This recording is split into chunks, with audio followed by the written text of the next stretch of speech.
I know I'll take heat for my opinion on this as a female, but in large part, he's right. We're going to play it. Some out there won't like it. I don't care. Let's play it. This is the 18. Right fucking now. The reason 18 and 19-year-olds are more attractive than 25-year-olds is because they've been through less dick. I'll say this right here on the fucking internet. I don't give a shit. People will sit there and go, oh, you can't say that. Yes, I can. A 19-year-old is more attractive than a 26-year-old woman, and I'll tell you why. Because that 26-year-old has talked to more guys, been to the club more times, been more places, been fucked and dumped more times, more arguments, more heartbreak, more bullshit, more mess for me to clean up. Whereas a 19-year-old might have had one guy from high school, just broke up, she's fresh, and I can fucking put my imprint on her and make her a good person, and without her having to go through all that detriment to learn about life. So what's your key age range? 19 to... It's not just about the age range. Just the example. So I know one thing we can stop here. I mean, one thing I will say where I think he is wrong here is I think that the vision of a 19-year-old who, she's only been with one guy, that's not the case anymore. You've got 19-year-old women who have been around the block, more times than I have today as a 43-year-old. It's wild. The promiscuity has bled down to a very, very young age bracket. So, I always tell my story, and I remember talking to Adam, and Adam saying, you're an outlier. You can't use you as an example. But I came out of college. I had been with one guy. One guy. That was my experience. That was important to me. That was what I prioritized. Talk to girls coming out of college now. Good luck finding a 19-year-old who has that same way. So I think his perception of a 19-year-old is actually not terribly accurate for this moment. But I think the larger point of saying that a woman is more attractive, the way I interpreted what he said is I said, okay, a woman is more attractive if she has been more selective, has had more self-respect, hasn't been around the block a million times, hasn't given away the goods too easily, and has saved herself for experiences that matter.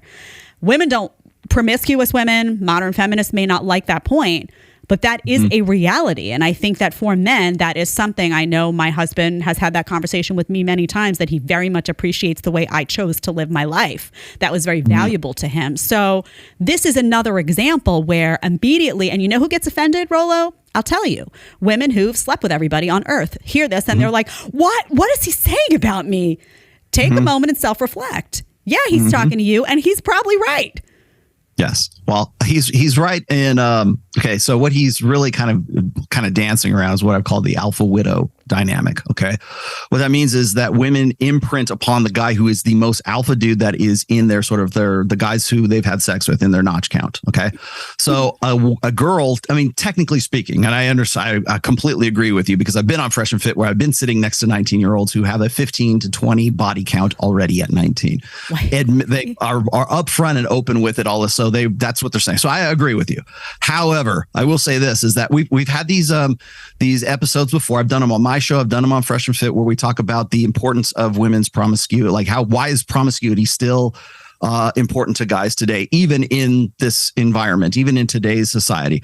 Well, the alpha widow dynamic goes something like this: is the more men that a woman has been with over the course of her her sexual history, the more the more chance, so the greater the pool of guys who made that imprint upon her or have given her that baggage. So the more that woman has slept with those guys, the more just statistically speaking, the odds are if she's got 10 or 20 in her backfield, one of those guys or three of those guys made an alpha impression upon her that the guy who's next in line is going to have to overcome because he's got to out alpha the guy that is like sort of the ghost of alpha's past, right?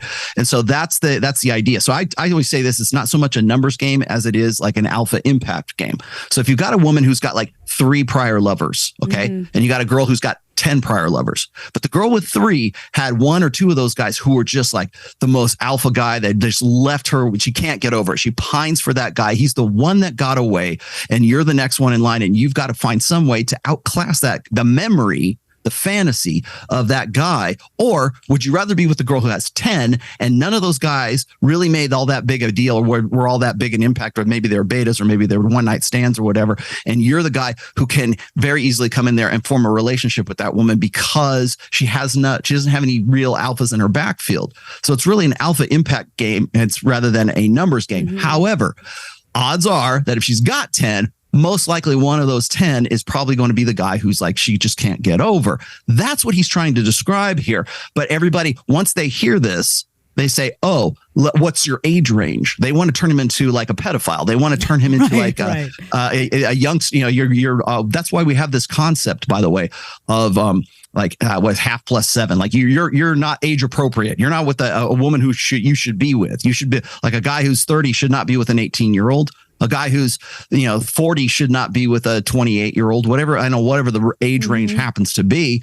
You're still an adult. She's an adult. You're an adult. Right. So it's like you're consenting adults. So why would that make any difference? Well, it doesn't to guys, but it does for women because women age out of the sexual marketplace. And that's what rubs them the wrong way. Another unflattering truth about the differences between men and women that they're being reminded of. And it makes them feel bad at the end of that conversation. So, from talking to me, we sat together and that I don't like promiscuity either way. I don't like it in women. I don't like it in men. I'm very deep into self-respect for your body. So I don't like flippant sex. That's just not something that I think really helps anyone long term.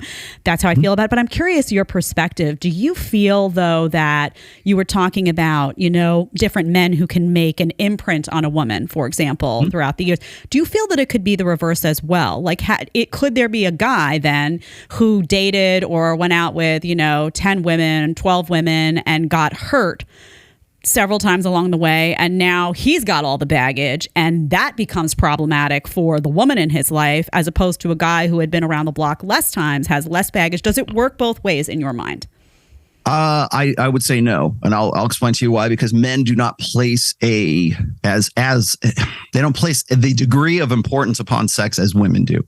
Simply because women's biological nature is to invest emotionally in the guy that she's having sex with on some level. If a woman doesn't do that, like say she works in the porn industry, she has to be trained and conditioned to sort of put her emotions on hold and say, this is just a sex act. I'm just doing something with my body. It's like sports, right? For men, that the reason why guys get addicted to pornography is because our innate sexual strategy is unlimited access to unlimited sexuality. And what provides that? Vicarious pornography. That's why it's free. That's why it's streaming. That's why it's 4K. Right. So when guys are thinking about sex, we can dissociate ourselves from the emotional connection that women innately evolved to have, because having sex in our evolutionary past meant that woman could possibly get pregnant. And if she did, that could be a death sentence. Even if she picked the right guy, she has to emotionally invest in him. That's why women have much more proclivity for like sexual revulsion. That's why they are very much more selective. That's why they are the quote unquote gatekeepers of sex, right? They have a filter for guys who are creeps. They have a filter for guys who are like the hot guy. The good opportunity is just as important as the guy who is the creep, who she just wants to simply stay away from. It's a neurological mechanism of women's psyches to invest more emotionally and personally in sex, because they are the ones with the higher reproductive cost. For men, it's the wind blows and we get a hard on, right? We have to hit it and quit. What did John say? It was ejaculate and evacuate. And we had to do that because we had to be very efficient, opportunistic breeders in our evolutionary past. As a result, men do not have the same emotional investment into sex that women do. And so take that and fast forward that to 2022, where we're having this conversation right now. And do men not have like women that they pine for or think is their soulmate? Yeah. Until the next girl comes along and rocks their world in bed, or the next girl that comes around and she seems like she's someone that he wants to invest in. They do not pine for women or for their past partners if they do, in the same way that women do, because they have already created that emotional investment in the guy who is the best that she can do.